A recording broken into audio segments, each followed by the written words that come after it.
The grand hall of the Galactic Council was full of light, sound, and laughter. Alien leaders from across the stars sat in tall crystal chairs. They wore robes of silver, gold, and glowing threads. Some had horns, others floated in the air, and a few had more eyes than fingers. But today, they were all laughing at a human at Kale. He walked calmly through the center of the chamber. His black earth uniform was clean, simple. But beside him walked something or someone wrapped in a long, dark cloak. The hood covered her completely. No face, no hands, no eyes. Only silence. Whispers moved through the council like a storm. That's the alien king's daughter? She looks like a shadow. Why would a human marry that thing? Earth must be desperate for power. Kale heard them all. He didn't care. He kept walking. The speaker of the council, a tall, glowing creature made of gas and bone, stood up. You bring shame to your species, human Kale, the speaker said, voice like thunder in water. You married the ugliest child of the strongest alien king for what? Trade? Power? Laughter exploded again. Kale looked at the speaker. Calm, steady. I married her by choice, he said. Another wave of laughter. Even the alien king himself, sitting in silence behind his golden throne, closed his eyes in discomfort. The princess said nothing. Kale remembered the first time he met her. It was not in a palace, not in the stars. It was in a prison, a room under the king's fortress. Dark, cold, no windows.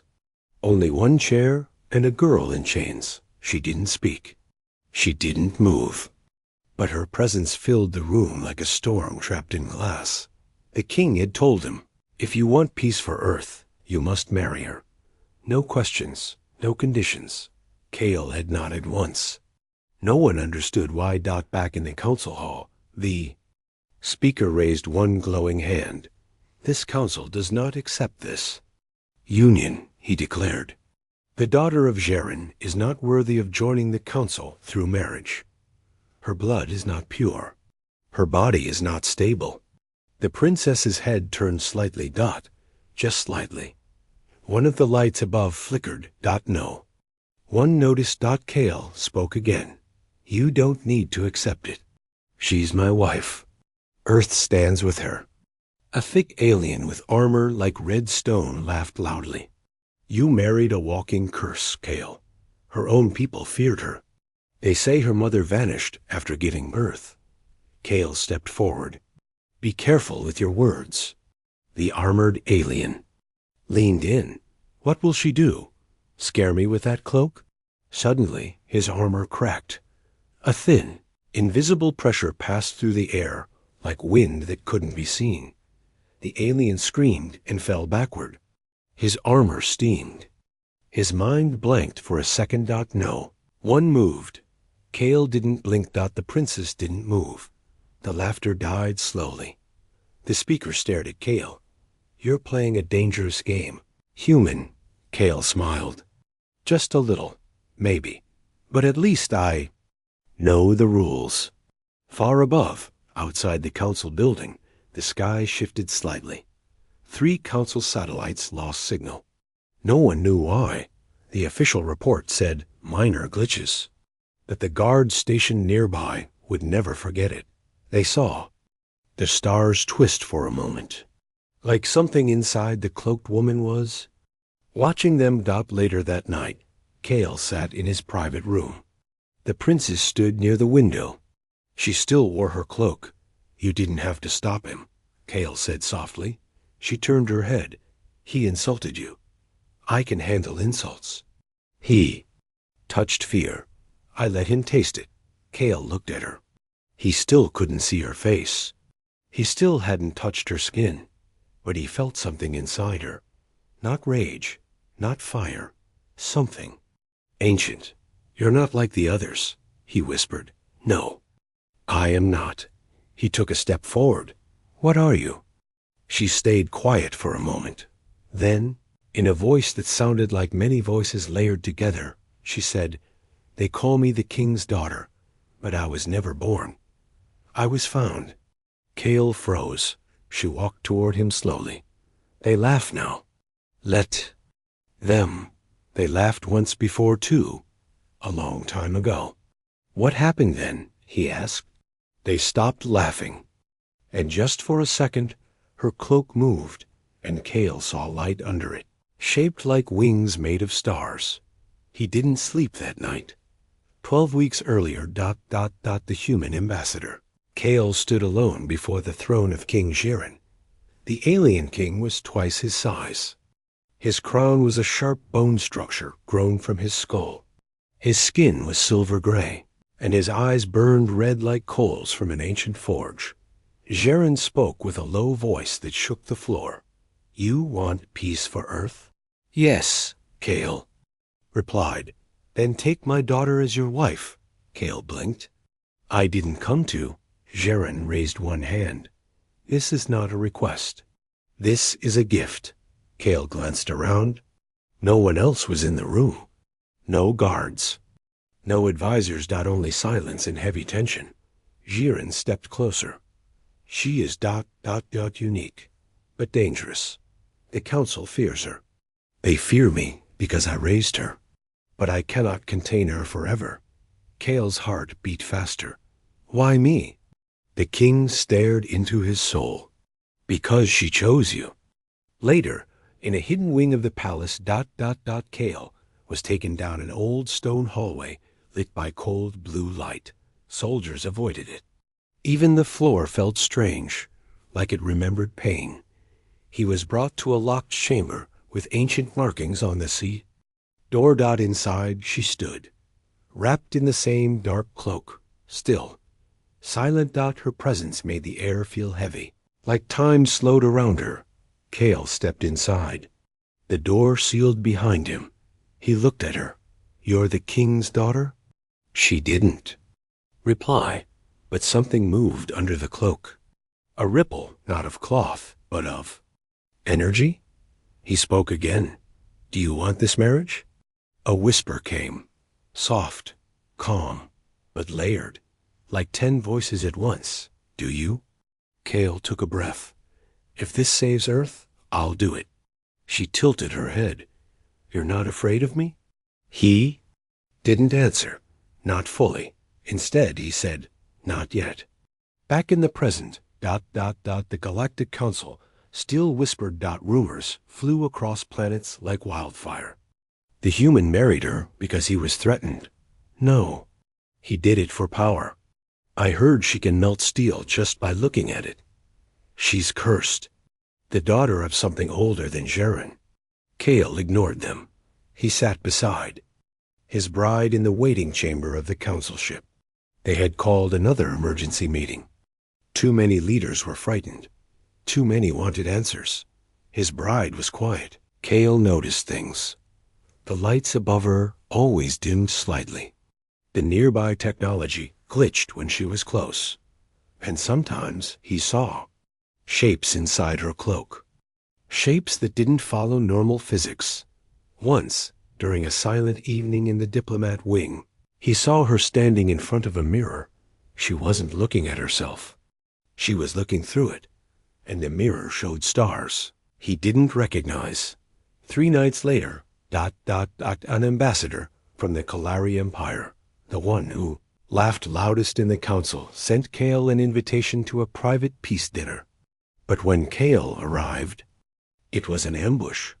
5 armored Kalari warriors tried to scan the princess, tried to remove her cloak. One even raised a blade. Kale shouted, "Stop!" Too late. The moment steel touched her shoulder, the room exploded with pressure. Not fire, not noise, but force. Everything was pushed outward like the breath of a god. Walls cracked. Lights shattered. 2 warriors vanished, literally disappeared. The other 3 were paralyzed in midair, their eyes white, their bodies shaking. The princess turned her head slightly. I warned the king, she whispered. I do not like being touched. She walked away. Calm. Kale followed, heart pounding, unsure what he had just witnessed. The next day, the Kalari Empire pulled their forces back from Earth's border. No one dared ask why. That night, Kale asked her again, "Why me?" She stood on the edge of the balcony, the stars above glowing strangely. "You are soft," she said, "but your soul is loud." Kale blinked. "Loud? You don't fear me," she said. "You fear nothing." He smiled. "That's not true. I fear what I don't understand." "Then understand this," she said, turning toward him. "I am not the king's daughter. I am not a princess. I was a mistake that no one could erase, so they gave me to you, hoping I would stay quiet." Kale's breath stopped for a moment. "What happens if you don't stay quiet?" She smiled for the first time.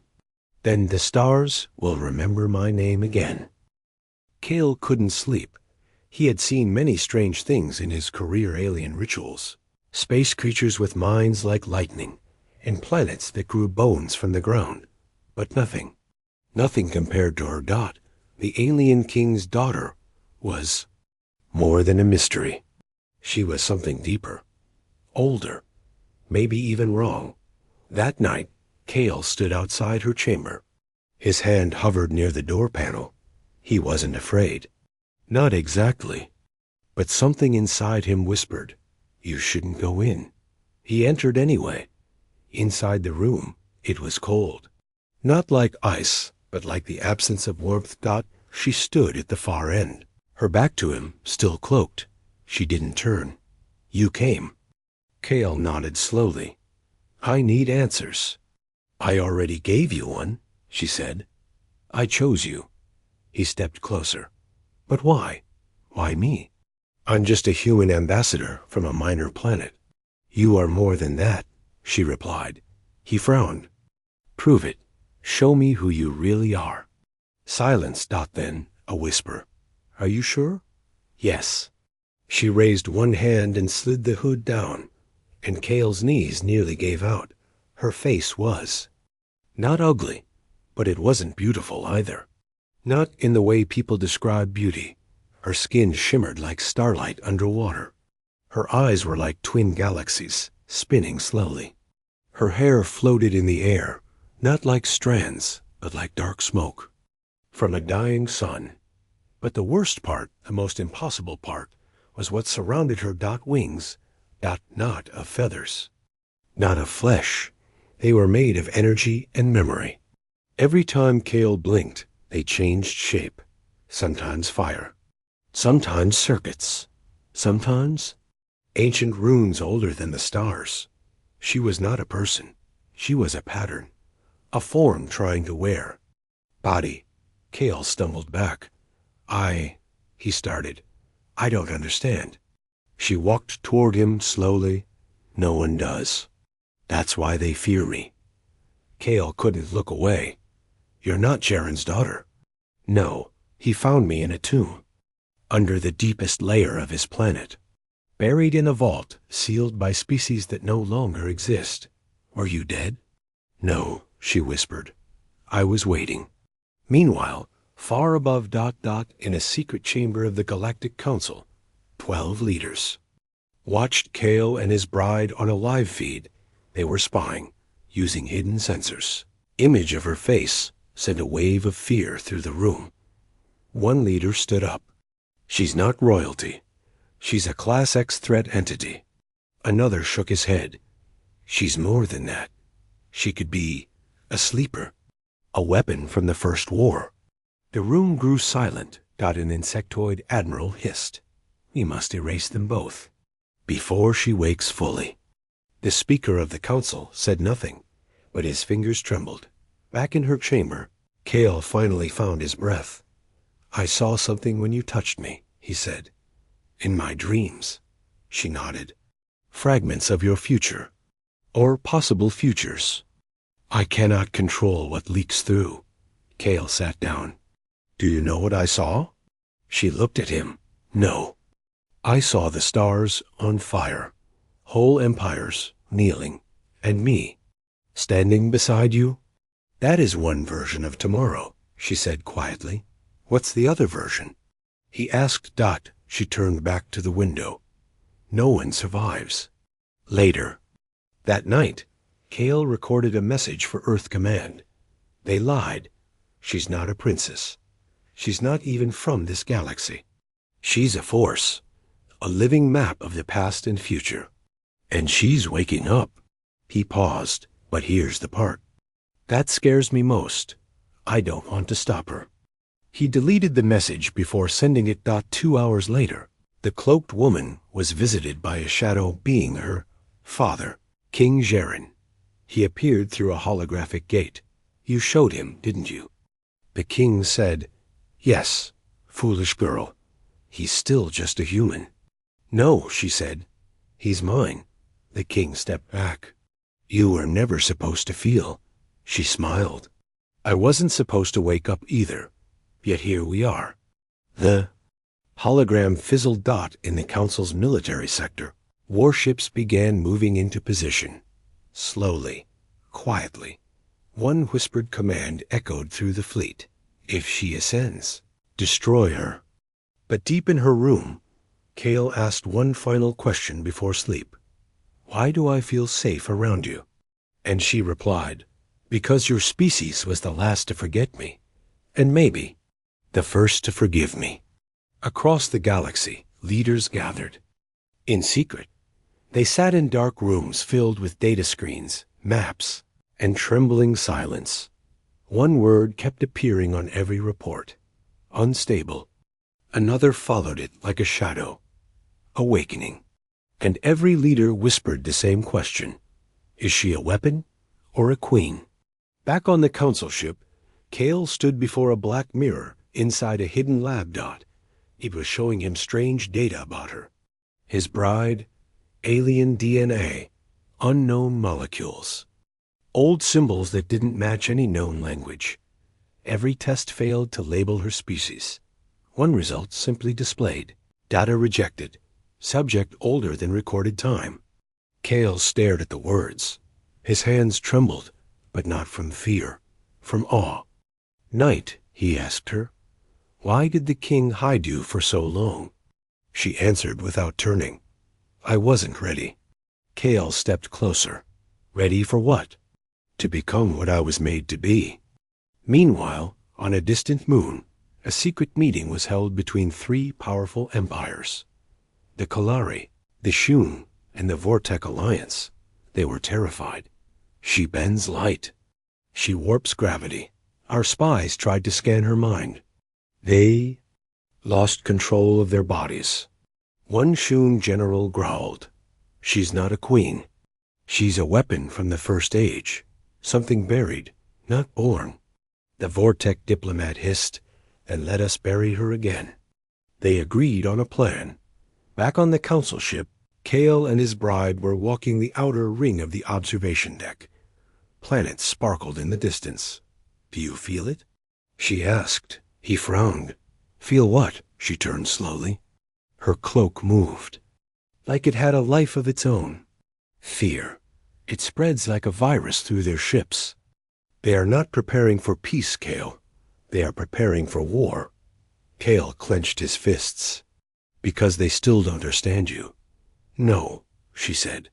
Because they do. The next day, Earth Command received a warning, a whisper.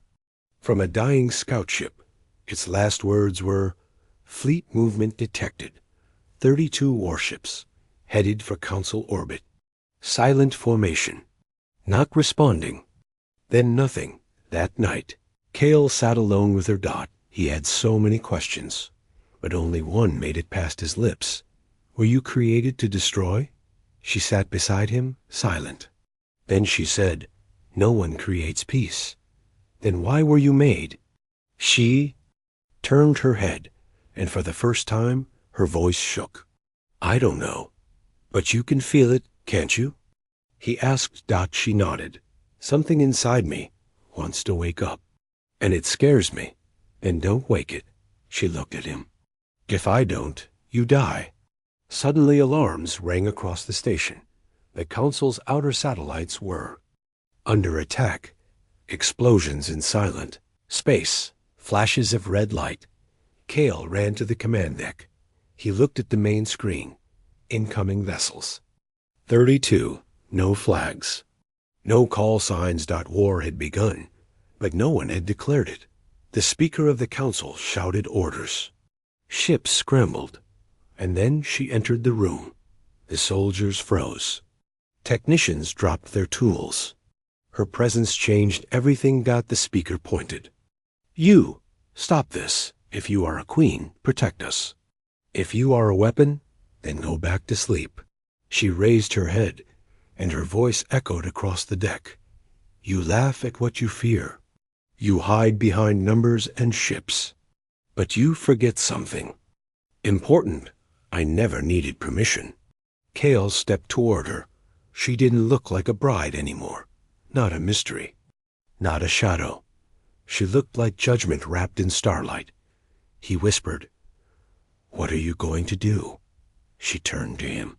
I will not strike first, but if they make me choose, I will not hold back. Across space, the enemy fleet approached, but something odd happened. One ship turned. Then another. Then 5 more. Their systems refused to target the council ship. All scanners showed an impossible. Warning. Error. Target exceeds universal threat level. Abort. The A is panicked. And then one ship exploded on its own. No. Attack. No weapon fired. Just pressure. Like space around it cracked. In the council chamber. The Speaker looked at her again. He wasn't laughing anymore. Then what are you? He asked quietly. She stepped forward. Slowly. And her cloak began to peel back. Just a little. Just enough. What the leaders saw made their minds shiver. Some wept. Some screamed. One fainted. Kale didn't move. He had already seen her. But now, they had too. Across every council ship, a signal was sent. 3 words, from one of the oldest commanders alive. She is rising. The sky above the council station turned red. Not from sunset. Not from alarm lights. But from the sudden arrival of 3 enemy dreadnoughts, black ships as big as moons, with weapons that could erase cities. The council had no time to argue. Now, no more votes. No more delays. War had arrived. On the bridge, Kale stood frozen. He could hear the fear in the voices of the generals. They're charging their main weapon. Shields will break in 30 seconds. Get the human and the girl out now. The princess stood still, in the center of the command deck. Her cloak swayed gently, even though there was no wind. Everyone turned to her. Do something. You're the weapon, right? Save. You? She raised her eyes, and calmly said, No. Gasps. Kale stepped toward her. Why not? She looked at him, only him. They want me to be a tool, a thing, a threat they can control. If I act now, they will just point me at the next enemy. Kale's voice cracked. But Earth is down there. She nodded. Yes, that's why. I'm waiting. Outside, the first dreadnought fired. A massive beam of dark red. Energy cut through space like a blade. It struck the council's outer ring. Buildings exploded. Ships cracked apart. The whole station shook. Screams. Fire. Panic. Kale fell to the ground. His part of the ceiling collapsed behind him. The Speaker of the Council shouted, Now! Do something! Still, she stood still, eyes closed, breathing. Steady. Kale pushed himself up and grabbed her hand. You're not a weapon, he said. She looked at him. No, you're a queen, a protector, and I need you. That word need was. Like a key, something inside her opened. The floor trembled. The lights dimmed. And for the first time since she arrived. She removed her cloak. The air screamed. Every glass panel cracked. Every sensor shorted. Kale blinked fast to adjust. But what he saw couldn't be processed. She was made of shifting starfire. Her skin was living light. Her arms, shimmered with glowing markings, each one pulsing with ancient energy. Wings of pure gravity stretched behind her. Symbols floated around her like planets in orbit. Her hair rose, made of plasma and memory. She stepped forward, and gravity bowed. The speaker whispered, "She's not a soldier. She's a god." The enemy dreadnought fired again, but this time she raised one hand, and the beam bent dot it twisted in mid-space, curled backward, then slammed into its own ship. The dreadnought exploded. The blast lit the whole system. The other two ships tried to retreat. Too late. She floated off the deck and into open space, no suit, no ship, no fear. Her body left a trail of golden symbols. Across the stars, she raised both hands. The second dreadnought cracked down the middle. Its core was pulled out like a beating heart and crushed into dust. The third ship begged for mercy.